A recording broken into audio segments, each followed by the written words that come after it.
on behalf of the Chief Minister to give reply to the demands for grants, animal husbandry and fisheries.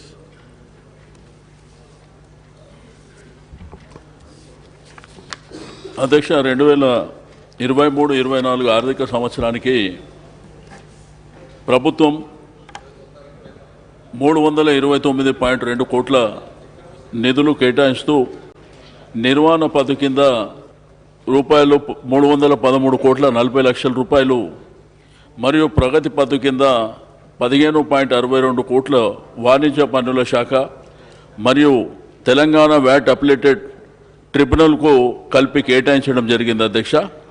నిర్వహణ పద్ధతుల కింద 313.4 కోట్ల రూపాయలు, commercial tax శాఖ ద్వారా 2.72 కోట్లు తెలంగాణ వ్యాట్ అప్లేటెడ్ ట్రిబ్యునల్ నిర్వహణ కొరకు కేటాయించడం జరిగింది అధ్యక్ష. అదేవిధంగా నిర్వహణ పద్ధతిలో ప్రధానంగా 242.82 కోట్లు, సిబ్బంది జీతభత్యాలు ఇతర కార్యాలయ ఖర్చుల కొరకు 13.16 కోట్లు, ప్రైవేట్ వాహనాలు అద్దెకు తీసుకున్నటకు 18.51 క్రోర్స్, అద్దెలు సుంకంలు మరియు పన్నుల కొరకు 20.16 కోట్లు, విద్యుత్ ఛార్జీల కొరకు 3.21 కోట్లు, ఇతర ఒప్పంద సేవలకు పొరుగు సేవలకు సంబంధించి 7 కోట్లు మరియు చిన్నతర పనులు నిర్వహణ కోసం 80 లక్షల రూపాయలు కేటాయించబడింది అధ్యక్ష. అదేవిధంగా 2023-24 సంవత్సరానికి ప్రగతి పద్ధతి నిమిత్తం 15.62 కోట్లు కేటాయించగా ఇందులో ప్రధానంగా 13.41 క్రోర్స్ వృత్తి సేవలకు, యూజర్ ఛార్జీలు, ఐఐటి హైదరాబాద్ వారికి చెల్లింపులు కొరకు, వాణిజ్య పన్నుల శాఖ భవనాల నిర్మాణ కొరకు 1 కోటి రూపాయల ప్రకటన, విక్రయాలు మరియు ప్రచార ఖర్చుల కోసం 10 లక్షల రూపాయలు, అదేవిధంగా ఇతర పాలన ఖర్చుల కొరకు మరి 0.20 క్రోర్స్, జిఎస్టి పరివర్తన శిక్షణ మరియు ఆవిష్కరణ కొరకు 0.05 కోట్లు కేటాయించబడింది అధ్యక్ష. అయితే గౌరవ సభ్యులకు ఈరోజు ప్రస్తుత ఆర్థిక సంవత్సరం అంటే 2022-23 ఏప్రిల్ 2022 నుండి డిసెంబర్ 22 వరకు వాణిజ్యుల పన్నుల శాఖ గత ఏడాది సంబంధిత కాలంతో పోలిస్తే మరి 11% వృద్ధి రేటుతో 52.927 కోట్ల ఆదాయాన్ని మరి ఆర్జించడం జరిగింది అధ్యక్ష. 2022-23 సంవత్సరానికి ఆదాయ పన్నుల వసూళ్ల లక్ష్యం 72.203 కోట్లు కాగా 2022-23 సంవత్సరానికి ఏప్రిల్ 2022 నుండి డిసెంబర్ 2022 వరకు 52.767 కోట్ల దామాషా లక్ష్యంతో దామాషా లక్ష్య సాధనలో 100% ఉందని చెప్పి నేను గౌరవ సభకు తెలియజేస్తున్నాను అధ్యక్ష. అదేవిధంగా తెలంగాణ రాష్ట్రం తన ప్రగతిశీల విధానాలతో ప్రత్యేక ప్రధాన కార్యదర్శి మరియు ప్రభుత్వ కార్యదర్శి గారి సలహాలు మరియు పర్యవేక్షణలో రెవెన్యూ డ్రైవ్లు నిరంతరంగా మానిటరింగ్ మరియు ఐఐటి వారి సహకారంతో డేటా విశ్లేషణ, ఇన్ఫర్మేషన్ టెక్నాలజీ వాడటం వంటి అంశాలు వాణిజ్య పన్నుల ఆదర్శ కార్యాచరణ ప్రణాళికను ఇచ్చి వివిధ ఆన్లైన్ యాప్లను మరియు మోడల్స్ ద్వారా రిటర్న్ ఫైలింగ్ మరియు పన్ను వసూళ్లను సమర్థవంతంగా పర్యవేక్షించి మరి కమర్షియల్ శాఖ యొక్క ఆదాయాన్ని గణనీయంగా పెంచడం జరిగింది అని చెప్పి తెలియజేస్తున్నాను అధ్యక్ష. అదేవిధంగా కాంటాక్ట్లెస్ యుగంలో ఐటీ ఆధారిత టూల్స్ వినియోగం ఎంతో లాభదాయకంగా నిలిచింది అధ్యక్ష. దేశ పెట్టడం ముఖరహితంగా అభివృద్ధి చేస్తున్నాం అధ్యక్ష. దీని వలన వ్యాపారస్తులు శాఖ యొక్క కార్యాలయకు రావాల్సినటువంటి అవసరం లేకుండా ఆన్లైన్లోనే వారి యొక్క అసెస్మెంట్స్ పూర్తి చేయగలరని చెప్పి నేను ఈ సందర్భంగా తెలియజేస్తున్నాను అధ్యక్ష. పన్నుల శాఖ హెడ్ ఆఫీస్లో ఎకనామిక్ ఇంటెలిజెన్స్ యూనిట్ను డేటా విశ్లేషణగాను మరియు ఫీల్డ్ ఆఫీసర్లకు గైడెన్స్ కొరకై నెలకొల్పడం జరిగింది అధ్యక్ష. ఇతర రాష్ట్రాలకు మల్లుతున్నటువంటి భారీ ఆదాయాన్ని గుర్తించి ఈ విషయాన్ని ఫీల్డ్ ఆఫీసర్లకు తెలియజేయడంలో విస్తృతమైనటువంటి విశ్లేషణ కోసం ఎకనామిక్ ఇంటెలిజెన్స్ యూనిట్ అద్భుతమైనటువంటి ప్రభావం చూపింది అధ్యక్ష. వాస్తవంగా మన రాష్ట్రానికి రావాల్సినటువంటి మరి 655 కోట్ల రెవెన్యూ వ్యాపారస్తులు మరి ప్లేస్ ఆఫ్ సప్లై విషయంలో సరైన నిర్ణయానికి రాక వేరే రాష్ట్రంలో జమ చేసినటువంటి మొత్తాన్ని మరి ఎకానమిక్ ఇంటెలిజెన్స్ యూనిట్ విభాగం గుర్తించి తిరిగి మన రాష్ట్రంలో రెవెన్యూ జమ చేయడం జరిగింది అధ్యక్ష. జిఎస్టీ నెలవారీ 3B return filing, IGST inputs tax credit report చేయాలని వ్యాపారస్తులకు ఈఐఓ విభాగం గుర్తించి మన రాష్ట్రానికి రావాల్సినటువంటి మొత్తాన్ని మరి సిజిఎస్టీ ఇన్పుట్ ట్యాక్స్ క్రెడిట్ అదేవిధంగా రివర్సల్ చేయించడం ద్వారా ఇప్పటి వరకు 1129 కోట్లు మరి రాష్ట్ర రెవెన్యూలో జమ చేయడం జరిగింది అధ్యక్ష.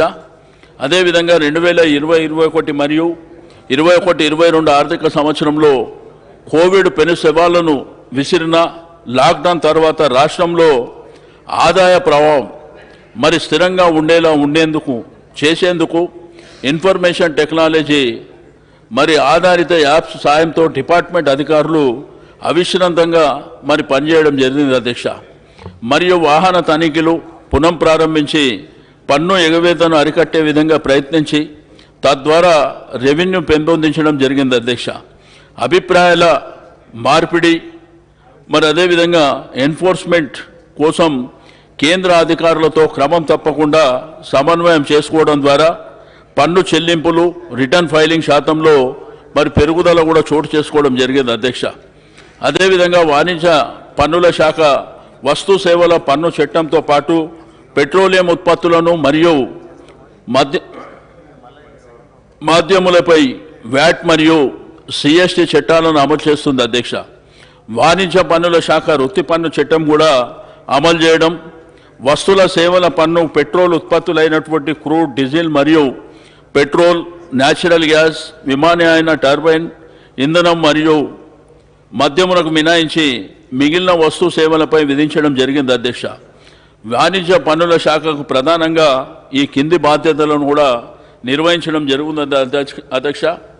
డీలర్ రిజిస్ట్రేషన్ కానివ్వండి, పన్నుల వసూలు కానివ్వండి, ఆడిట్ కానివ్వండి, అసెస్మెంట్, అప్పీల్, రీఫండ్ మరియు కోర్టు కేసులను నిర్వహించడం, దావాల పర్యవేక్షణ కూడా మరి చేపట్టడం, వాణిజ్య పన్నుల శాఖలో రాష్ట్రం అభివృద్ధిలో ప్రధాన పాత్ర పోషించి రాష్ట్ర రెవెన్యూలో 70% వసూలు చేయడం మరి ఈరోజు గణనీయంగా దేశంలో అన్ని రాష్ట్రాలను పోలిస్తే మనం ముందు భాగంలో ఉన్నామని చెప్పి నేను ఈ సభ ద్వారా గర్వంగా తెలియజేస్తున్నాను అధ్యక్ష. అదేవిధంగా హెచ్ఓడి వాణిజ్య పన్నుల శాఖ కమిషనర్ శాఖాధిపతి, కమిషనర్కు సాయంగా 2 అడిషనల్ కమిషనర్లు, 4 జాయింట్ కమిషనర్లు మరియు ఇతర అధికారులు కలిసి పనిచేస్తారు అధ్యక్ష. ఎన్ఫోర్స్మెంట్ విభాగం ఈ విభాగాన్ని 1981 సంవత్సరంలో హెడ్ ఆఫీస్లో నెలకొల్పబడింది అధ్యక్ష. అడిషనల్ కమిషనర్ ఇతర సీనియర్ అధికారుల సాయంతో విభాగాన్ని నిర్వహించడం జరుగుతుంది అధ్యక్ష. అదేవిధంగా బ్యాంకులు, రవాణా కంపెనీలు సాఫ్ట్వేర్ అప్లికేషన్ సమాచారం ఆధారంగా ఇన్వెస్టిగేషన్ చేయడం మరి జరుగుతుంది అధ్యక్ష. మరి అదేవిధంగా వస్తువు మరియు సేవా పన్ను ప్రవేశపెట్టిన తర్వాత వస్తువులు మరియు సేవల స్వేచ్ఛాయుత రవాణా కోసం అంతర్రాష్ట్ర సరిహద్దు చెక్పోస్టులను రద్దు చేయడం జరిగింది అధ్యక్ష. 2018 సంవత్సరంలో ఏప్రిల్ నెల 1వ తేదీ నుండి వస్తువుల రవాణాకు ఒకటే వే బిల్లు మరి సరిపడినట్టు జాతీయ వే బిల్ విధానం అమల్లో చేయబడుతుంది అధ్యక్ష. అంతర్రాష్ట్ర వస్తు రవాణా పర్యవేక్షణలో ఇది ఎంతగానో దోహదపడింది అధ్యక్ష. మరి అదేవిధంగా స్టాఫ్ కాలేజ్ వాణిజ్య పన్నుల శాఖ అవసరాల నిమిత్తం ఒక సిబ్బంది కళాశాలను ఈ శాఖ కలిగి ఉంది అధ్యక్ష. ఇట్టి కళాశాల డిప్యూటీ కమిషనర్ ఆధ్వర్యంలో నడపబడుతుంది అధ్యక్ష. సిబ్బంది కళాశాల నేరుగా నియమితులైనటువంటి అధికారులు ఇండక్షన్ తరగతులను ప్రధాన కార్యాలయం మరియు క్షేత్రస్థాయి సిబ్బందికి పునశ్చరణ తరగతులను నిర్వహించడం, శాఖ యొక్క ప్రత్యేక అవసరాల ఆధారంగా ఆడిట్ వర్క్స్ కానీ, కాంటాక్ట్ ఇన్పుట్ ట్యాక్స్ క్రెడిట్ కానివ్వండి, జిఎస్టీ మరి అదేవిధంగా జిఎస్టి మొదలైన వాటిపై ప్రత్యేక శిక్షణ కార్యక్రమాలను కూడా నిర్వహించడం జరుగుతుంది అధ్యక్ష. మరి అదేవిధంగా కేంద్ర కంప్యూటర్ విభాగం వాణిజ్య పన్నుల శాఖ కార్యాలయంలో కీలకమైన విభాగాల్లో కేంద్ర కంప్యూటర్ విభాగం ఒకటి అధ్యక్ష. సాంకేతిక సమాచారం యొక్క నిర్వహణ బట్టి కేంద్ర కంప్యూటర్ విభాగం యొక్క ప్రధాన బాధ్యత అధ్యక్ష. సంయుక్త కమిషనర్ హోదా కలిగినటువంటి అధికారి విభాగమునకు అధిపతిగా ఉంటారు. వీరికి సహకరించడానికి వాణిజ్య పన్నుల అధికారులు మరియు ఉప వాణిజ్య పన్నుల అధికారులు ఉంటారు అధ్యక్ష. కేంద్ర కంప్యూటర్ విభాగం యొక్క కీలకమైన నిధులు సమాచార సాంకేతిక మౌలిక వసతుల అభివృద్ధి, వివిధ కంప్యూటర్ సాఫ్ట్వేర్స్, పోర్టల్ నిర్వహణ మొదలగునవి. అదేవిధంగా ఎకానమిక్ ఇంటెలిజెన్స్ యూనిట్ 2018 సంవత్సరంలో వ్యవస్థింపబడి సంయుక్త కమిషనర్ ఆధ్వర్యంలో సహాయ కమిషనర్, వాణిజ్య పన్నుల అధికారులు మరియు ఇతర సిబ్బంది యొక్క సహకారంతో మరి కార్యక్రమాలను చేపట్టడం జరుగుతుంది అధ్యక్ష. మరి దయచేసి గౌరవ సభ్యులు సహకరించాలని మరి ఈ సంవత్సరం పెడుతున్నటువంటి బడ్జెట్కు సహకరించవలసిందిగా కోరుతున్నాను అధ్యక్ష.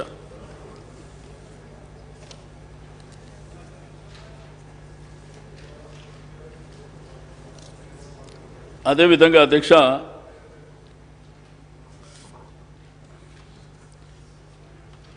పాడి పరిశ్రమ మరియు మత్స్యశాఖ అధ్యక్ష, ఈరోజు మీకు అందరికీ తెలుసు అధ్యక్ష, 2014 సంవత్సరంలో మరి తెలంగాణ రాష్ట్రం సిద్ధించిన తర్వాత ఈరోజు గ్రామీణ ఆర్థిక వ్యవస్థ బలోపేతం కావాలి, కులవృత్తుల మీద ఆధారపడ్డ జీవితాల్లో వెలుగు నింపాలనేటువంటి ప్రయత్నం మరి గౌరవ ముఖ్యమంత్రి గారు ఈరోజు ఊహించని విధంగా సమైక్య రాష్ట్రంలో మరి అణగారినటువంటి ప్రజానీకం కోసం గతించినటువంటి ప్రభుత్వాలు మరి 60-65 సంవత్సరాల వాళ్ళ కోసం మనం చూడండి కాదు అధ్యక్ష. ఈరోజు కేటాయింపులు ఒకప్పుడు యానిమల్ హస్బెండరీ ఫిషరీస్ అంటే మరి ఆంధ్రప్రదేశ్ రాష్ట్రంలో ఈ డిపార్ట్మెంట్కు కనీసం మినిమం బడ్జెట్ కూడా లేనటువంటి సందర్భాలు అధ్యక్ష. కానీ లక్షలాది మంది కుటుంబాలు దీని మీద ఆధారపడేటువంటి జీవితాలు అధ్యక్ష.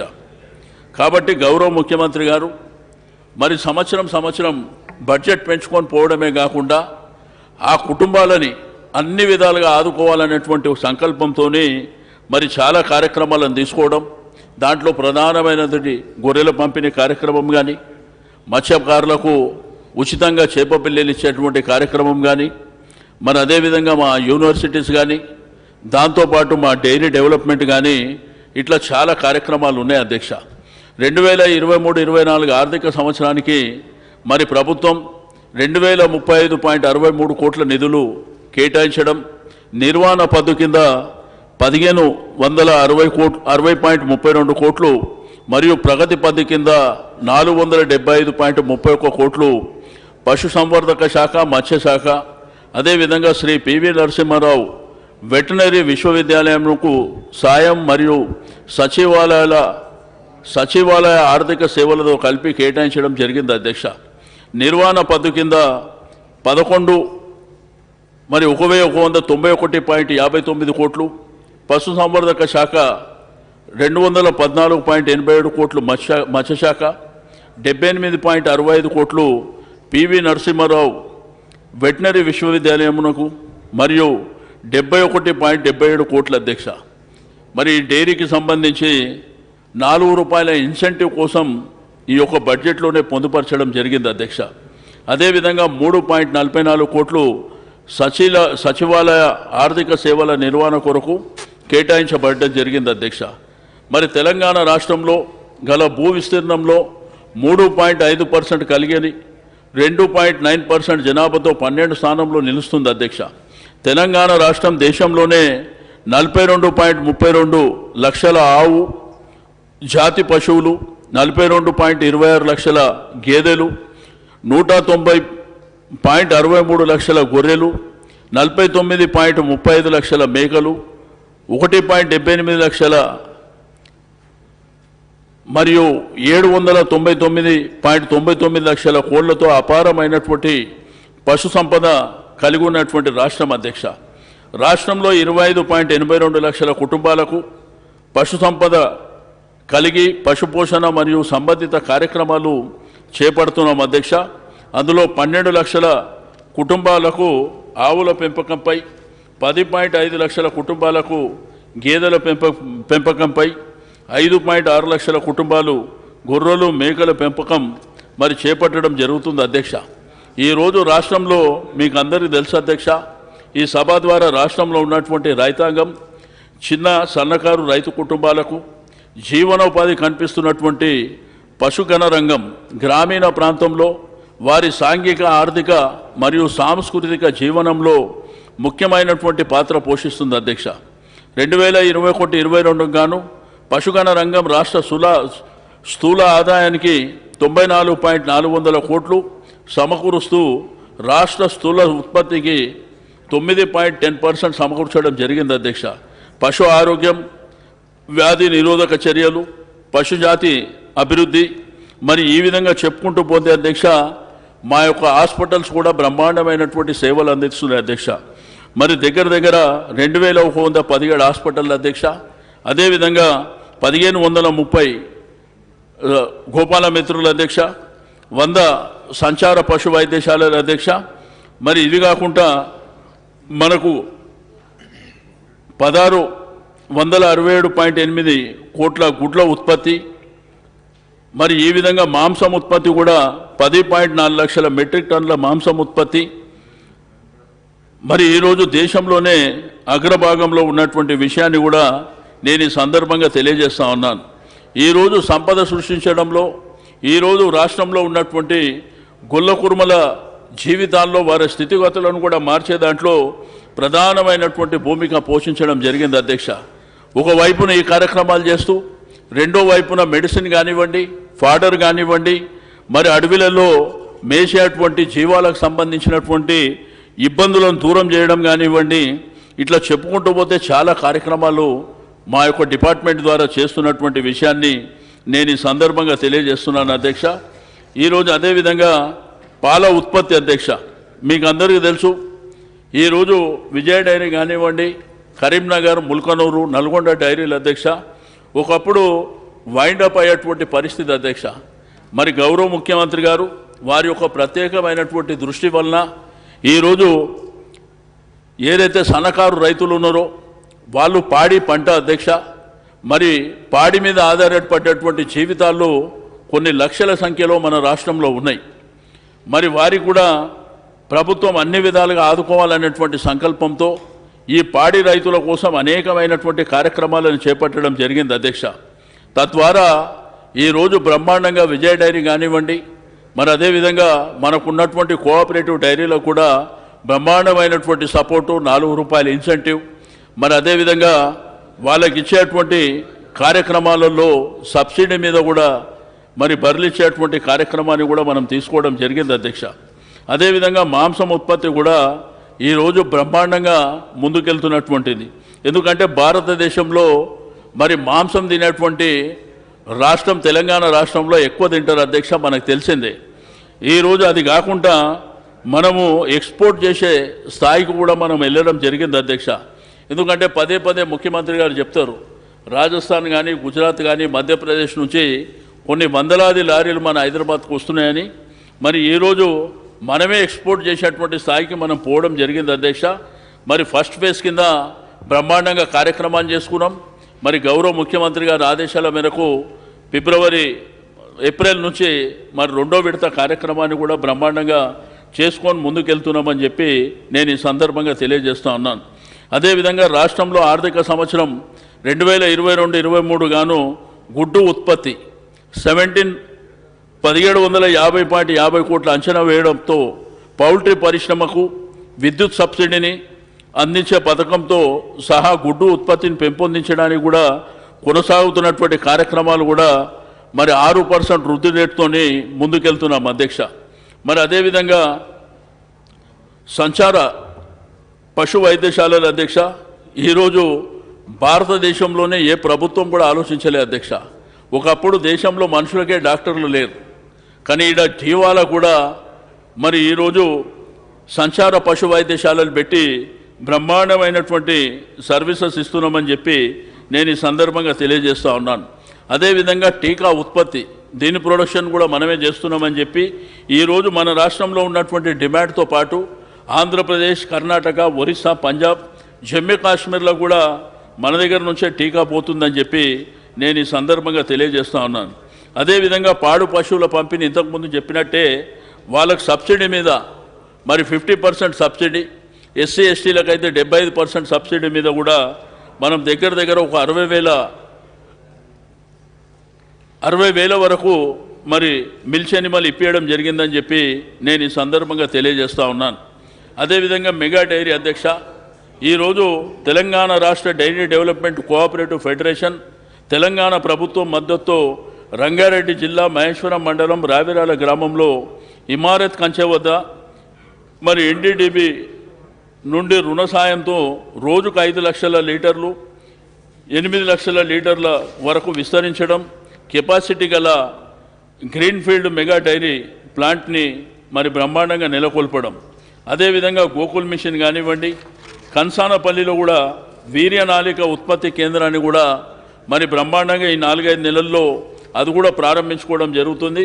కాబట్టి ఈరోజు మనుషులే కాకుండా జీవాలని, ఎందుకంటే అవి నోరు లేని జీవాలు అధ్యక్ష, మరి ఆ నోరు లేని జీవాలకు కూడా ఈ ప్రభుత్వం అన్ని విధాలుగా కార్యక్రమాలు తీసుకొని ముందుకెళ్తుంది అధ్యక్ష. దాంతోపాటు గోకుల్ గ్రామాలు కానివ్వండి, అదేవిధంగా enough information network of animal productivity and health అని మరి 12 అంకెల గుర్తింపు సంఖ్యతో ఈ కార్యక్రమాన్ని కూడా మనం అద్భుతంగా చేయడమే కాకుండా ఒక ఆరోగ్య పరిరక్షణ జీవాలకు కూడా ఇవ్వాలనేటువంటి సంకల్పంతో మనం ఈ కార్యక్రమాలను చేసుకొని ముందుకెళ్తున్నాం అధ్యక్ష. మరి అదేవిధంగా కృత్రిమ గర్భధారణ విషయంలో కూడా మరి బ్రహ్మాండంగా ఈ కార్యక్రమాన్ని కూడా డిపార్ట్మెంట్ ఆధ్వర్యంలోనే చేపడుతున్నామని చెప్పి నేను ఈ సందర్భంగా తెలియజేస్తా ఉన్నాను. దీన్ని ఇప్పటికే ఘనీకృత వీర్య నాళికల ఉత్పత్తి కేంద్రం దీన్ని బలోపేతం కరీంనగర్ ప్రాంతంలో మరి ఎప్పటి నుంచో ఉన్నటువంటిది, దీన్ని బ్రహ్మాండంగా బలోపేతం చేసుకొని మనం ఈ కార్యక్రమాన్ని ముందుకు తీసుకువెళ్తున్నాం. అదేవిధంగా బీమా సౌకర్యం పశువుల కోసం ఈ కార్యక్రమాన్ని కూడా మనం ముందుకు తీసుకువెళ్తున్నామని చెప్పి నేను ఈ సందర్భంగా తెలియజేస్తున్నాను అధ్యక్ష. మరి అదేవిధంగా మత్స్యకారుల దగ్గరకు వచ్చినప్పుడు ఈరోజు మన రాష్ట్రంలో ఉన్నటువంటి ఎవరైతే మత్స్యకారులు ఉన్నారో ఆ మత్స్యకారుల కోసం మరి ప్రభుత్వం అనేకమైనటువంటి కార్యక్రమాలని ముందుకు తీసుకువెళ్తుంది అధ్యక్ష. ఎందుకంటే 2014 ముందు మన రాష్ట్రంలో మత్స్యకారులు ఉన్నారన్నటువంటి విషయాన్ని గతించినటువంటి ప్రభుత్వాలు ఏ రోజు కూడా గుర్తుపెట్టుకోలే అధ్యక్ష. బట్ తెలంగాణ రాష్ట్రంలో చేపల ఉత్పత్తి 2016-17 ఆర్థిక సంవత్సరంలో 22,252.20 కోట్ల విలువతో 1.98 లక్షల టన్నులు ఉండగా ఈరోజు 21-22 సంవత్సరంలో మరి ఉత్పత్తి రెట్టింపై 5,859.95 కోట్ల విలువతో 3.90 లక్షల టన్నులకు మరి పెరగడం జరిగింది అధ్యక్ష. తద్వారా ఏంటంటే మత్స్యకారులకు వారి యొక్క జీవన ప్రమాణాలు పెంచడానికి బ్రహ్మాండమైనటువంటి కార్యక్రమాలని, వారికి ఇచ్చేటువంటి ఉచిత చేప పిల్లలే కాకుండా అనేకమైనటువంటి కార్యక్రమాలను కూడా మనం చేపట్టడం జరిగింది. వాళ్ళకి టీవీఎస్ వెహికల్స్ కానివ్వండి, మరి దాంతోపాటు వలలు కానివ్వండి, జాలర్లు కానివ్వండి, ఇవే కాకుండా మొబైల్ అవుట్లెట్లు కానివ్వండి, ఈ కార్యక్రమాల ద్వారా చేపల ఉత్పత్తి 2020-21 సంవత్సరంలో 3.48 లక్షల టన్నులు నుండి 2021-22 సంవత్సరంలో 3.89 లక్షల టన్నులకు పెరగడం, ఆర్థిక సంవత్సరంలో 4.40 లక్షల టన్నుల ఉత్పత్తి మరి అంచనా వేయడం జరిగింది అధ్యక్ష. అత్యధిక మత్స్య పారిశ్రామిక సంఘాలు భారతదేశంలోనే నంబర్ 1 స్థానంలో మనం ఉన్నాం అధ్యక్ష. ఈరోజు ఏంటంటే 5,112 సంఘాలు 3,64,640 మంది సభ్యులతో కలిగిన రాష్ట్రంగా దేశంలో మొట్టమొదటి స్థానంలో మనం ఉండడం జరిగింది అధ్యక్ష. ఇంకా 1,00,000 వరకు కూడా ఇస్తున్నామని చెప్పి నేను ఈ సందర్భంగా తెలియజేస్తా ఉన్నాను. మరి దాంతోపాటు మరి ఎంపిక చేసినటువంటి అనువైనటువంటి నీటి వనరులు 100% రాయితీతో హ్యాచరీస్ని ఉత్పత్తి చేసిన నీలకంఠ రొయ్య పిల్లల్ని కూడా విదలడం జరుగుతుంది అధ్యక్ష. మరి 100 ఎకరాల కంటే తక్కువ ఆయకట్టు గల చెరువులను చేపల పెట్టుబడి హక్కులను పంచాయతీరాజ్ శాఖ ద్వారా ఉండే అధ్యక్ష. వాళ్ళకు అనేకమైనటువంటి ఇబ్బందులు ఉంటే మరి పంచాయతీరాజ్ మినిస్టర్ గారితో మాట్లాడి మరి ఈరోజు ఫిషరీస్ డిపార్ట్మెంటే ఆ కార్యక్రమాన్ని నిర్వహిస్తుందని చెప్పి నేను ఈ సందర్భంగా తెలియజేస్తూ మరి 2 పద్ధతులు కూడా దయచేసి గౌరవ సభ్యులు మరి సహకరించి ఈ యొక్క 2 పద్ధతులు కూడా మరి సహకరించవలసిందిగా నేను సభ ద్వారా తెలియజేస్తున్నాను. అదే అంజయ్ యాదవ్ గారు.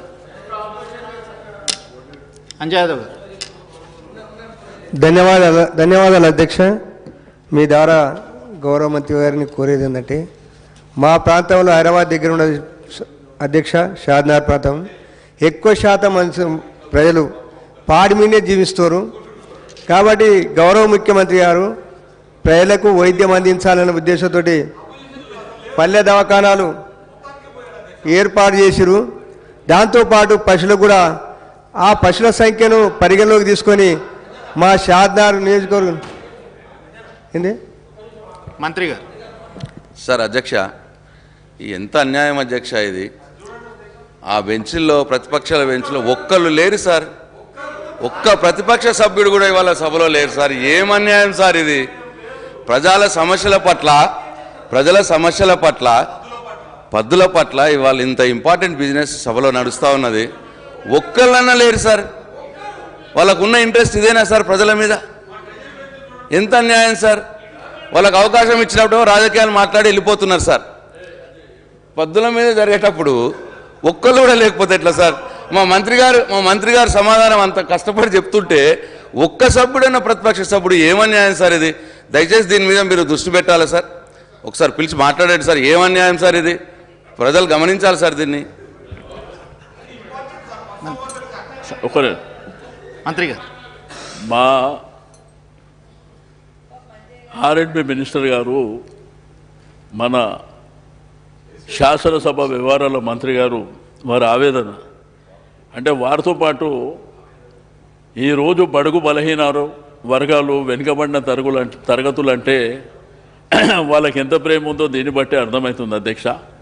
ఎందుకంటే లక్షలాది మంది జీవితాలతో ఆధారపడినటువంటి జీవాలకు సంబంధించినటువంటి అంశంలో మరి వాళ్ళ బాధ్యతలు ఏ విధంగా ఉన్నాయో సరే అల్టిమేట్గా ప్రజలు నిర్ణయిస్తారు. కాబట్టి వాళ్ళు ఈ పద్ధతుల మీద అసలు చర్చలో పాల్గొనాలి. ఎందుకంటే వాళ్ళకి ఏమైపోయిందంటే ఇంత బ్రహ్మాండంగా చేసిన తర్వాత మేము చెప్పేది ఏముంది, మేము సూచన కూడా చేసేది ఏముంది, మళ్ళీ వీళ్ళకి అడిగితే ఇంకా 4 చెప్తారు అనే విధంగా మరి అనుకుంటారేమో కానీ వాళ్ళు బయటికి పోవడం అనేది బాధాకరమైనటువంటి అంశం. అధ్యక్ష అంజయ్ యాదవ్ గారు. అధ్యక్ష, గౌరవ మంత్రి గారిని కోరేది ఏమంటే మీ ద్వారా మా ప్రాంతంలో ఎక్కువ పాడి పశువులు ఉంటాయి కాబట్టి వాళ్ళ జీవనమే ప్రజల జీవనాధారమే పాడి పశువుల మీద పాల మీద కాబట్టి ఆ పశువుల గణనను పరిగణలోకి తీసుకొని మా తానా పల్లె దవాఖాలు మనుషులకు మానవులకు ఇట్లా చేస్తారు. అదేవిధంగా మీరు కూడా వెటర్నరీ హాస్పిటల్ ఏర్పాటు చేయాలని కోరుతున్న అధ్యక్ష. రెండోది అధ్యక్ష, సార్ ప్రజలకు ప్రభుత్వం ఎన్నో విధాలు సహకరిస్తుంది. కానీ ఒకసారి రేరుగా ఎప్పుడైనా ఒకసారి దొరుకుతుంది. పిడుగు పడ్డప్పుడు పశువులు చచ్చిపోయిన చిన్న రైతు ఒక 80,000, 70,000, 80,000 ఆవును తెచ్చుకుంటాడు. కొంతమంది గొర్రెలుగా చిన్న 10-20 గొర్రెలతోటి జీవనం గడుపుతారు. ఆ పిడుగుబాటు చచ్చిపోతే వాడు కూడా ప్రభుత్వం నుంచి సహకారం అందించేది ఆలోచన చేయాలని గౌరవ మంత్రి గారిని కోరుతున్న అధ్యక్ష. ఇంకోటి ఏంటంటే ఈ మధ్యనే హైదరాబాద్లో మీట్ షాప్లో కర్రీ పాయింట్స్ పెడతారు. అందులో ఆ కుల వృత్తి అయిన ఆర్యకట్కలకు కూడా అవకాశం కల్పిస్తే బాగుంటుందని గౌరవ మంత్రి గారిని కోరుతున్న అధ్యక్ష. ధన్యవాదాలు. గౌరవ సభ్యులు మెతుకు ఆనంద్ గారు. అధ్యక్ష, ఇది డిపార్ట్మెంట్ది అయిపోయింది కానీ మంత్రి ఇరిగేషన్కి సంబంధించింది అప్పుడు అవకాశం ఇవ్వలేరు. నో ఇదే మంత్రి గారు, గౌరవ మంత్రి గారు పెద్ది సుదర్శన్ రెడ్డి. అధ్యక్ష, నర్సంపేట నియోజకవర్గానికి గతంలో గౌరవ మంత్రి గారు రావడం జరిగింది అధ్యక్ష, మొదటి విడత గొర్రెల పంపిణీ సందర్భంగా. సో ఆ సందర్భంగా వారు మా దగ్గర ముద్రా సొసైటీలు మత్స్య కార్మికుల సొసైటీలు అదేవిధంగా గొర్రెల కాపర్ల సొసైటీలు చాలా ఎక్కువ ఉంటాయి అధ్యక్ష. గతంలో వారు హామీ ఇచ్చారు అధ్యక్ష, రెండు సంఘాలకు సంబంధించి 40 ప్రధాన గ్రామాలు, ఎక్కువ జనాభా ఉన్నటువంటి గ్రామాల్లో ల్యాండ్ కనుక అవైలబిలిటీ ఉంటే కమ్యూనిటీలు ఇస్తానని చెప్పి వారు హామీ ఇచ్చారు అధ్యక్ష. అది వారి దగ్గర పెండింగ్ ఉన్నది. దయచేసి అది 40 గ్రామాల్లో పెండింగ్ ఉన్న అధ్యక్ష, అది తప్పకుండా ఇవ్వాలని చెప్పి మీ ద్వారా గౌరవ మంత్రి గారిని కోరుతున్న అధ్యక్ష. అదేవిధంగా మా దగ్గర వరంగల్ జిల్లాలోనే అత్యధికంగా పాల ఉత్పత్తి ఎక్కువగా ఉన్నటువంటి ప్రాంతం నర్సంపేట నియోజకవర్గం అధ్యక్ష. నేను ఎమ్మెల్యే అయిన తర్వాత ప్రత్యేకంగా పైలట్ ప్రాజెక్టులు తీసుకెళ్ళి 4 animals స్కీమ్ కూడా తీసుకెళ్ళి అక్కడ దళితులకి పైలట్ ప్రాజెక్ట్స్ ఇవ్వడం జరిగింది అధ్యక్ష. అన్ని గ్రౌండ్ అయినాయి.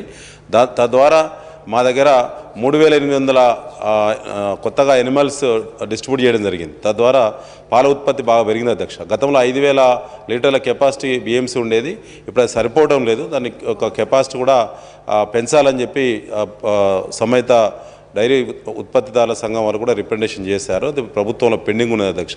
సో అది కూడా తప్పకుండా దాని కెపాసిటీ పెంచాలని చెప్పి గౌరవ మంత్రి గారికి విజ్ఞప్తి చేస్తున్నాం అధ్యక్ష. గౌరవ మంత్రి గారు.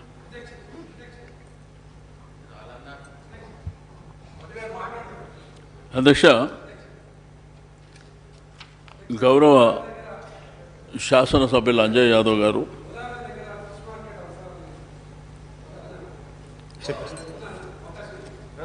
చెప్పేస్తా. అక్కడ సభాపతి గారిని అడగండి.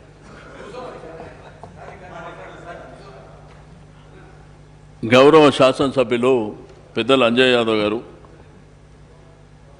పాడి మీద ఆధారపడ్డటువంటి మరి కుటుంబాల విషయంలో వారు చెప్పినటువంటి ప్రధానమైనటువంటి హాస్పిటల్ గురించి అడిగారు అధ్యక్ష.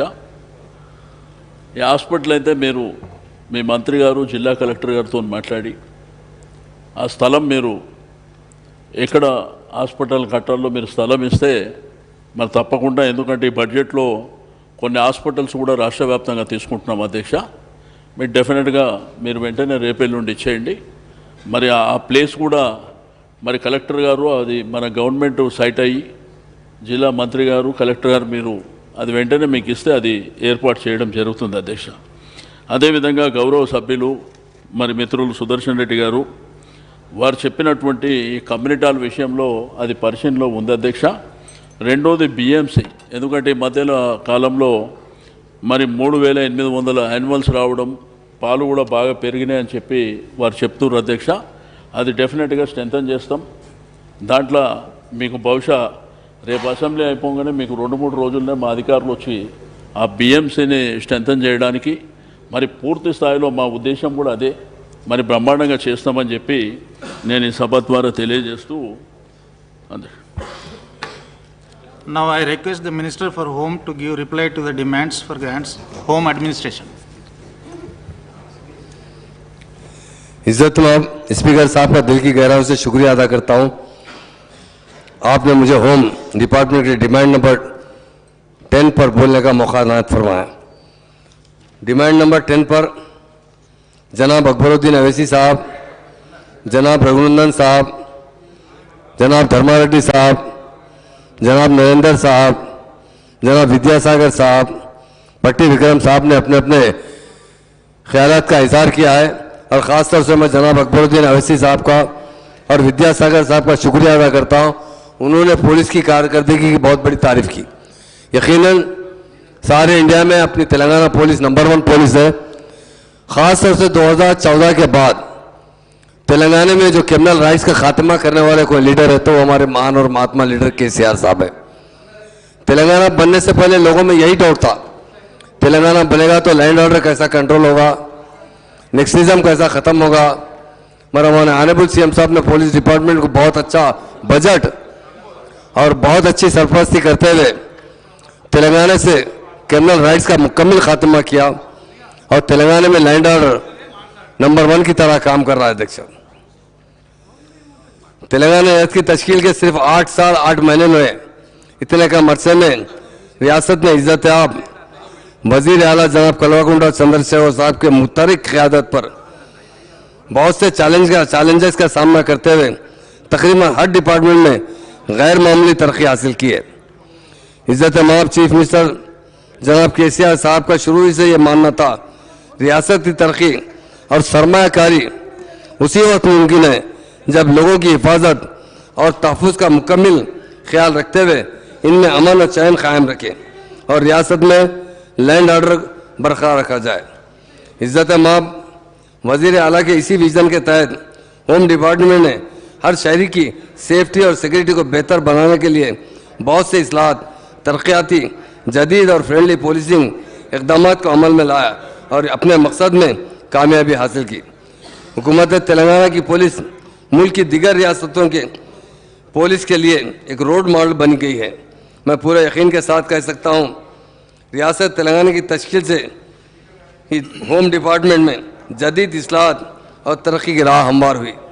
इसलिए हुकूमत तेलंगाना ने महकमे दाखिला को हर साल बजट में इजाफा किया है। आज तेलंगाना ने नाकाबिल यकीन तरक्की की है और जब ऑल राउंड डेवलपमेंट की दीगर रियासतों के मुकाबले में बड़ी पेशरफ्त हासिल करेगी।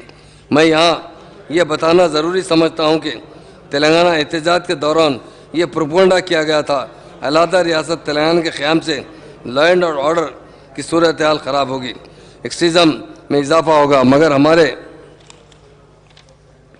दूरअंदेश और तजुर्बाकार लीडर जनाब केसीआर साहब की क़यादत में तेलंगाना हुकूमत ने इन तमाम अफवाहों को बहुत ही कम मुद्दत में गलत साबित कर दिया। हमारी हुकूमत मुख्तलिफ इक़दाम करके रियासत में लॉ एंड ऑर्डर को मौसर बना रही है। तेलंगाना रियासत अपने विरसे और गंगा जमुना तहजीब के लिए मुल्क भर में मशहूर है। हुकूमत मुख्तलिफ त्योहारों जैसे बोनालू, बदकम्मा, रमज़ान, क्रिसमस को सरकारी तौर पर मना रही है और गणेश विसर्जन समेत तमाम तकारीब पर पुरअमन तरीके से मनाए जा रहे हैं।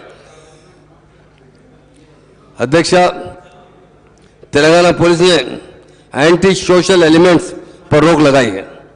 जराइम पर काबू पाने के लिए पीडी एक्ट को मौसर तरीके से लागू किया गया है और बार बार जराइम करने वाले मुजरिमों पर खासतौर से चेन स्नैचिंग के खिलाफ पीडी एक्ट के तहत केसेस दर्ज किए हैं। पीडी एक्ट के तहत 2018 में 394 केसेस दर्ज किए गए हैं। 2019 में 487 केसेस दर्ज किए गए हैं। 2020 में 401 केसेस दर्ज किए गए हैं और साल 2021 में 768 केसेस दर्ज किए गए हैं और साल 2022 में 476 केसेस बुक किए गए हैं।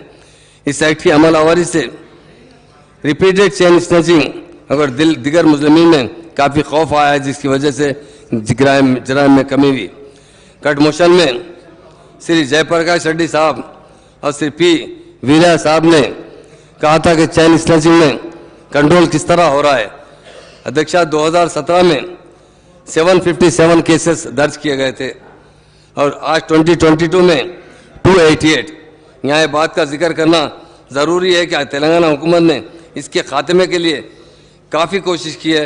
इसी वजह से चेन स्नैचिंग केसेस में हर साल कमी वाक़ई हुई है और साल 2017 में इसके जुमला केसेस 757 थे, जबकि 2022 में इसकी तादाद घटकर सिर्फ 288 हो गई। मटका और गैमलिंग वालों पर सख्त कानूनी कार्रवाई की गई है, जिसकी वजह से तेलंगाना रियासत में काफ़ी इसमें कमी आ रही है।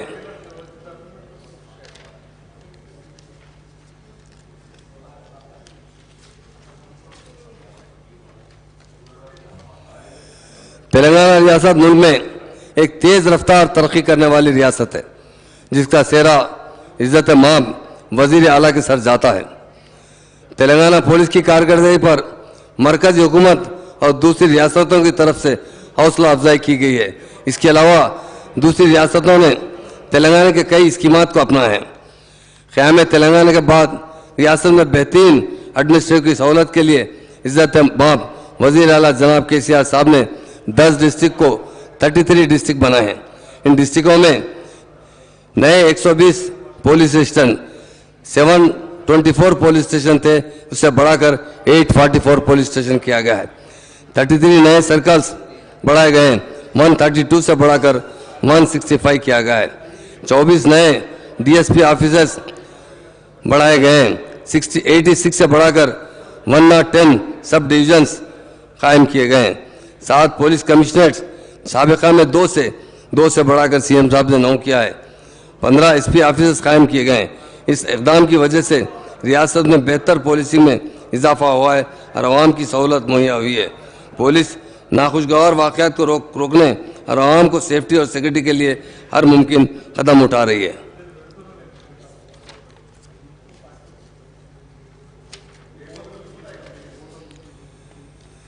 तेलंगाना पुलिस ने रियासत भर में सीसीटीवी प्रोजेक्ट्स को नाफिज किया है। इसके तहत कई मुकामात पर सीसीटीवी कैमरे लगाए गए हैं। सीसीटीवी कैमरे आवाम की सेफ्टी और सिक्योरिटी के अलावा जुराइम की रोकथाम, जुराइम का सुराग लगाने, जांच पड़ताल करने में काम आ रहा है। इसकी मदद से मुजरिमों की हरकत पर नजर रखी गई है। PSUs एंड कॉरपोरेट्स ने कम्युनिटी सोशल रिस्पॉन्सिबिलिटी के तहत सिटी पुलिस कमिश्नरेट्स में सीसीटीवी कैमरे स्पॉन्स किए हैं। नैनु सैतम प्रोग्राम के तहत तेलंगाना पुलिस ने शहरियों को उनकी हिफाजत के लिए अपने रिहायशी इलाकों में सीसीटीवी कैमरे लगाने की तरकीब दी। नेशनल क्राइम रिकॉर्ड ब्यूरो के मुताबिक तेलंगाना में एक बड़ी तादाद में केसेस सीसीटीवी कैमरे की मदद से हल किए जा रहे हैं।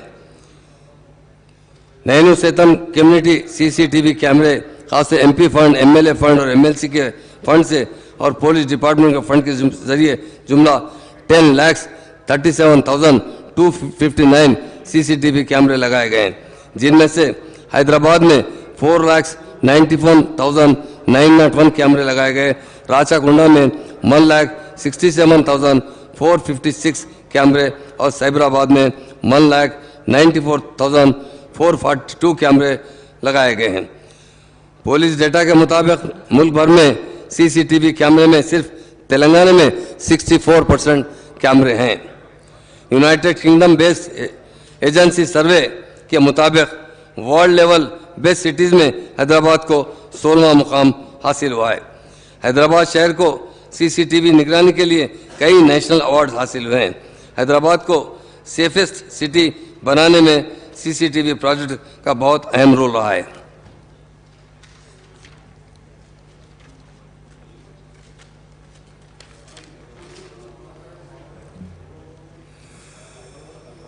तेलंगाना तरक्की याफ्ता रियासत है जहां आबादी से मुसलसल इजाफा होता जा रहा है, जिसकी वजह से शहरों की ट्रैफिक दिन ब दिन बढ़ती जा रही है।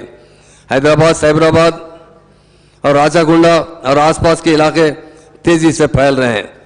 मल्टीनेशनल कंपनियां, सॉफ्टवेयर इंडस्ट्रीज, दीगर बिजनेस और रिहायशी और तालीमी इदारे हैदराबाद, साइबराबाद और राचाकुंडा में और इसके आसपास के इलाकों में आबाद हो रहे हैं, जिसकी वजह से गाड़ियों के ट्रैफिक रोज बरोज इजाफा होता जा रहा है। अध्यक्षा, कोरोना में अगर सबसे ज्यादा अगर गाड़ियां कहीं खरीदी गई है तो वो तेलंगाना स्टेट में खरीदी गई, क्योंकि यहाँ के तेलंगाना बनने के बाद हमारे ऑनरेबल CM साहब ने जिस तरह तेलंगाना स्टेट को डेवलप किया, जिस तरह यहाँ के फार्मर्स को डेवलप किया, यहाँ IT इंडस्ट्रीज को डेवलप किया, उसकी वजह से तेलंगाना स्टेट में दिन ब दिन कारों में इजाफा होता जा रहा है। मॉडर्न ट्रैफिक सिग्नल सिस्टम है, जिसकी वजह से इस सिस्टम के जरिए से ट्रैफिक डिमांड के मुताबिक सिग्नल टाइम खुद ब खुद बदलता रहता है। अगर ट्रैफिक जहाँ ज़्यादा होती है वहाँ सिग्नल कंटिन्यू रहता है, जहाँ से ट्रैफिक कम होती है सिग्नल इमीडिएट चेंज होता जा रहा है, क्योंकि इस टाइमिंग की वजह से लोगों का वक्त बर्बाद नहीं होता है, लोगों को सिग्नल पर ठहरना नहीं पड़ता है। और आज हमारी स्टेट में साबिका में जो हमारी जो रफ्तार थी शहर की ट्रैफिक की 22 किलोमीटर थी, आज बढ़कर 27 किलोमीटर हो चुकी है। ट्रैफिक की खिलाफवर्जी करने वालों को और ड्रिंक एंड ड्राइव करने वालों और इनके वालिदैन को भी काउंसलिंग किया जाता है। जो लोग ड्रिंक एंड ड्राइव में पकड़े जाते हैं उन्हें चालान के अलावा भी, उनके पनिशमेंट के अलावा भी उनके फैमिली मेंबर को बुलाया जाता है और उन्हें नसीहत की जाती है, उन्हें बताया जाता है कि अगर कोई शराब पीकर गाड़ी चलाता है तो खुद के लिए भी डेंजर है और आवाम के लिए भी बहुत बड़ा खतरा लगा रहता है। ख़ासतौर से हमारी जो पुलिस डिपार्टमेंट है बहुत अच्छी तरीके से काम कर रही है। बॉडी वन कैमरेज भी लगाए जाते हैं ताकि ख़ास तौर से हमारे शी टीम्स और दिगर ख़वातीन जो काम कर रहे हैं, ख़वातीन की हिफाजत के लिए बॉडी वन कैमरे उसके लिए बहुत अच्छी तरीके से काम करते हैं। और जो पुलिस डिपार्टमेंट ट्रैफिक में काम करता है। पहले इससे कहीं स्टेट में नहीं है, सिर्फ हमारे स्टेट में 30% अलाउंसेस एक्स्ट्रा दिए जाते हैं। ये हमारे सीएम साहब का बहुत बड़ा कारनामा है। हैदराबाद में साबिका में जो चालान किया जाता था, स्पॉट पर ही लोगों को सताया जाता था। तेलंगाना बनने से पहले जो ट्रैफिक के रूल्स की खिलाफ वर्जी करते हैं, सिग्नल की खिलाफ वर्जी करते हैं, उन्हें वहीं रोक दिया जाता था, वहीं पैसे वसूल किया जाते थे। लोगों के पास पैसे ना होने की वजह से वो काफ़ी परेशान होते थे। इसलिए हमारी स्टेट में पहली मर्तबा कैशलेस चालान सिस्टम शुरू किया गया, जिसकी वजह से ट्रैफिक में भी बहुत अच्छा कंट्रोल आया है और लोगों को चालान बाद में जाकर भर सकते हैं, उन्हें उस वक्त उसकी तकलीफ नहीं होती है। मोबिलिटी एंड विजिबिलिटी, किसी भी रियासत में पुलिस डिपार्टमेंट रीढ़ की हड्डी की तरह काम करती है। ख़ासतौर से मोबिलिटी और विजिबिलिटी ये बहुत अहम होता है। उसके लिए हमारे सीएम साहब ने एट ए टाइम 700 करोड़ रुपए सैंक्शन किए हैं, जिसके लिए 16,797 नई गाड़ियां खरीदी गई, ताकि वो हमेशा हाईवे पर और जहां जहां पर भी लोगों को कभी भी कोई मुश्किल पैदा आती है तो उन्हें इमीडिएट 100 डायल करने पर ये लोग पहुंच जाते हैं और अच्छी से अच्छी उनकी सेवा करते हैं। ख़ासतौर से एंटी राइट्स के लिए भी 30 गाड़ियां फराम की गई, जिनमें आंसू गैस की भी सहूलत हासिल है।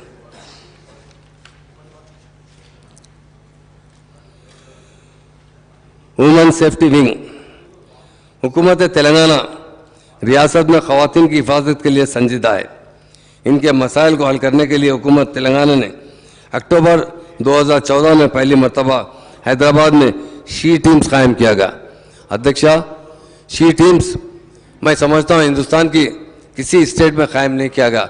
हमारे सीएम साहब ने तेलंगाना बनने के बाद देखा कि हमारी ख़वातीन बहनों की हिफाजत के लिए ख़वातीन आगे बढ़ेंगे तो बहुत बेहतर रहेगा। इसलिए सीएम साहब ने काफ़ी घंटों डिस्कस किया, एक नहीं दो नहीं, सवों घंटे, कई दिन तक मुसलसल सारे सीनियर पुलिस ऑफिसर को बुलाकर उनसे डिस्कस किया कि किस तरह हमारी बहनों की, हमारी लड़कियों की हम हिफाजत करते हैं। उसके लिए सीएम साहब ने शी टीम्स का कॉन्सेप्ट सारे इंडिया में बहुत अच्छी तरीके से फेमस हुआ है। आज 331 टीम्स हमारे शी टीम काम कर रहे हैं, जो बहुत जहाँ भी है तेलंगाना स्टेट के अंदर ज़्यादा से ज़्यादा हमारी बहनों की, हमारी बच्चों की हिफाजत की जाती है। उसके लिए हमारी स्टेट सबसे आगे है। ख़ास तौर से साइबर अवेयरनेस के लिए तमाम स्कूलों में जहाँ जहाँ गवर्नमेंट स्कूल्स है, वहाँ पर हमारे पुलिस ऑफिसर जाकर साइबर क्राइम के बारे में अवेयरनेस बिल्डअप करते हैं। गवर्नमेंट 1603 गवर्नमेंट स्कूल्स में प्रोग्राम किया गया और BC welfare school 259, SC welfare school 237, ST welfare school 78, minority welfare school 204, total 2381 schools में ये प्रोग्राम अवेयरनेस प्रोग्राम किया गया, ताकि वो बच्चों को, छोटे लड़कियों को और ख़ास तौर से टीचर्स में भी अवेयरनेस पैदा किया गया। जुमला टोटल 4722 टीचर्स और स्टूडेंट 9424 स्टूडेंट्स को साइबर ट्रेनिंग दी गई है। क्योंकि आजकल देख रहे हैं आप साइबर क्राइम बढ़ता जा रहा है, उसको रोकने के लिए पुलिस डिपार्टमेंट बहुत अच्छी तरीके से काम कर रही है। और शी टीम का कॉन्सेप्ट यही है कि हमेशा हमारी ख़वातीन की हिफाजत हो, उन्हें किसी तरीके से उन्हें नुकसान ना पहुँचे।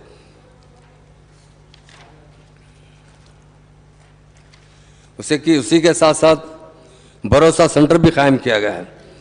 ख़ास तौर से हमारे कई डिस्ट्रिक्टों में हैदराबाद, विकाराबाद, वरंगल, संगारेड्डी, नलगुंडा, सूर्यापेट, सिद्दीपेट, खम्मम, करीमनगर, महबूबनगर, मेदक, मिर्चल, मलकाजगिरी, पुराना शहर, हर जगह भरोसा सेंटर कायम किया गया है, ताकि हमारी ख़वातीन भरोसा सेंटर में जाकर अपनी शिकायत कर सके और वहाँ से उनके साथ इंसाफ हो सके।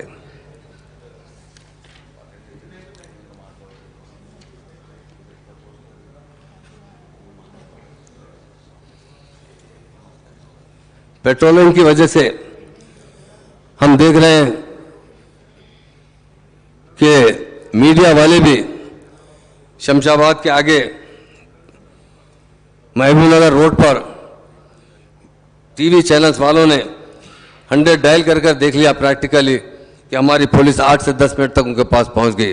पुलिस की पेट्रोलिंग बहुत ज़्यादा रात दिन होती रहती है ताकि जहां पर भी कोई इमरजेंसी की ज़रूरत पड़े हमारी पुलिस आगे रहे।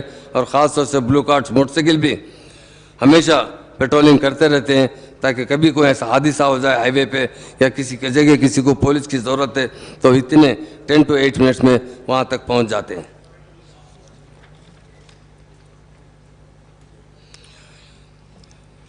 अध्यक्षा, ये एक बड़ा, काफ़ी लोग हमारे लीडर्स भी इस पर बात कर रहे हैं। 2014 में तेलंगाना पुलिस रिक्रूटमेंट बोर्ड ने 8 नोटिफिकेशन जारी किए और 8 नोटिफिकेशन के तहत पुलिस डिपार्टमेंट में एसपीएफ, फायर सर्विस, प्रिजनर्स, इन महकमों के लिए 30,600 पोस्ट नोटिफिकेशन किए गए, जिसमें 28,270 पोस्ट की भर्ती की गई। फिलहाल 17,516 पोस्टों के लिए नोटिफिकेशन जारी किया गया। ख़ास तौर से तेलंगाना हुकूमत में ज़्यादा से ज़्यादा एम्प्लॉयमेंट प्रोवाइड करना चाहती है और हमारे सीएम साहब ने ख़ास तौर से पुलिस डिपार्टमेंट में नए अपॉइंटमेंट के लिए जियो जारी किया है। अभी जब से हमारे एमएलएस ने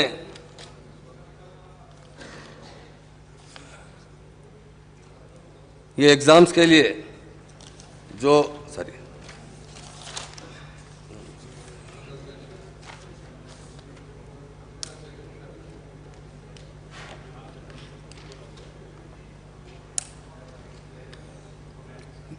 पुलिस में भर्ती के लिए जो लॉन्ग जंप की बात की जा रही है, भट्टी विक्रम साहब भी है, अकबर साहब भी कहे हैं, बाद में रघुनंदन साहब भी कहे कि हमारे पास 4 मीटर का शर्त रखी गई है। मैं उनसे कहना चाहता हूं, और ये सब लोग कहे कि सबसे ज़्यादा हमारे पास है, मगर केरला के अंदर 4.57 है, तमिलनाडु में 4.5 है, दिल्ली में 4.3 है। तो हमारे पास जो लॉन्ग जंप के लिए जो शर्त रखी गई है, जो वो उतनी ज़्यादा नहीं है। लोग समझ रहे हैं क्योंकि जो लोग इसमें पास नहीं हो रहे एग्ज़ाम में, वो प्रोपोगंडा कर रहे हैं कि इस लॉन्ग जंप की वजह से हम पास नहीं हो सके। ये गलत है। उसी तरह रनिंग के लिए एपी में भी 1600 मीटर है, कर्नाटक भी 1600 मीटर है, बिहार में भी 1600 मीटर है, हमारे पास भी 1600 मीटर है।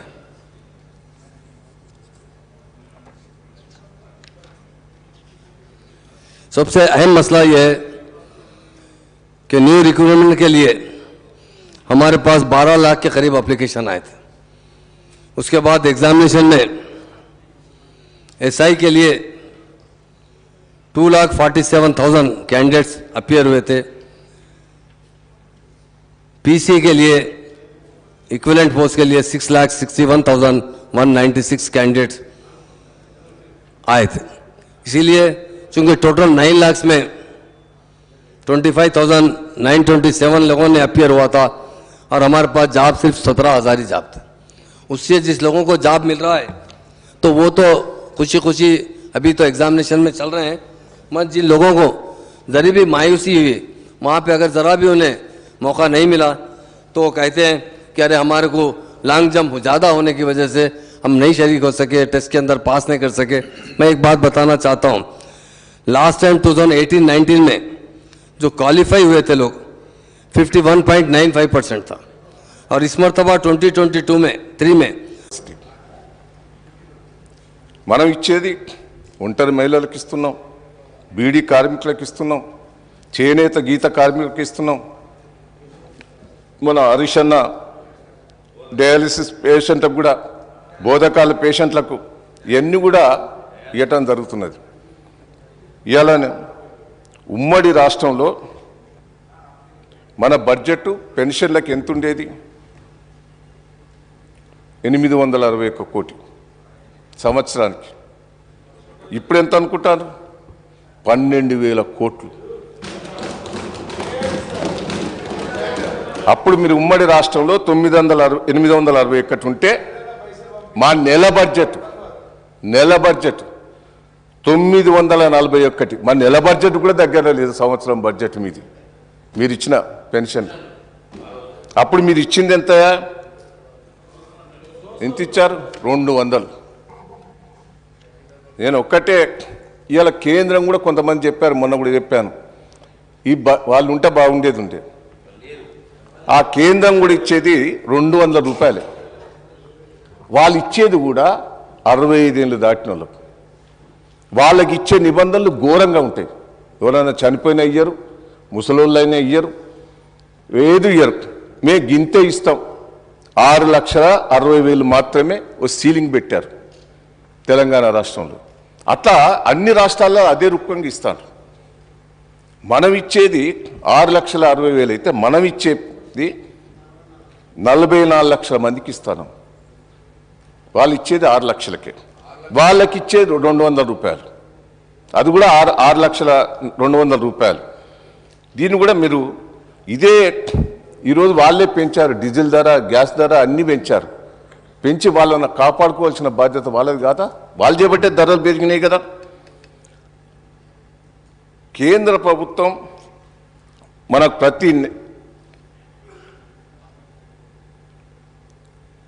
ఒక్కొక్కరికి అంటే కేవలం 1.8%, అంటే ₹1.80 ఇస్తుంది.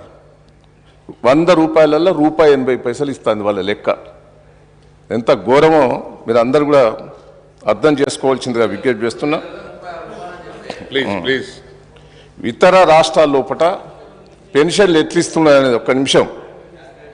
బీజేపీ పరిపాలించే రాష్ట్రాల లోపల మణిపూర్ లోపల 200 రూపాయల పెన్షన్, అస్సాం లోపల 250 నుంచి 550 వరకు, నాగాలాండ్ లోపల 200 నుంచి 500 రూపాయల వరకు, మిజోరంలో 300 రూపాయలు. గొప్పలు చెప్పుకునే ఉత్తరప్రదేశ్ లోపల వికలాంగులకే 1000 రూపాయలు. మోడీ అమిత్ షా గారు సొంత రాష్ట్రం లోపల 1000 రూపాయలు. అది 80 years ఉన్న వాళ్ళకి, 80 ఏళ్ళకే అది వికలాంగులకే.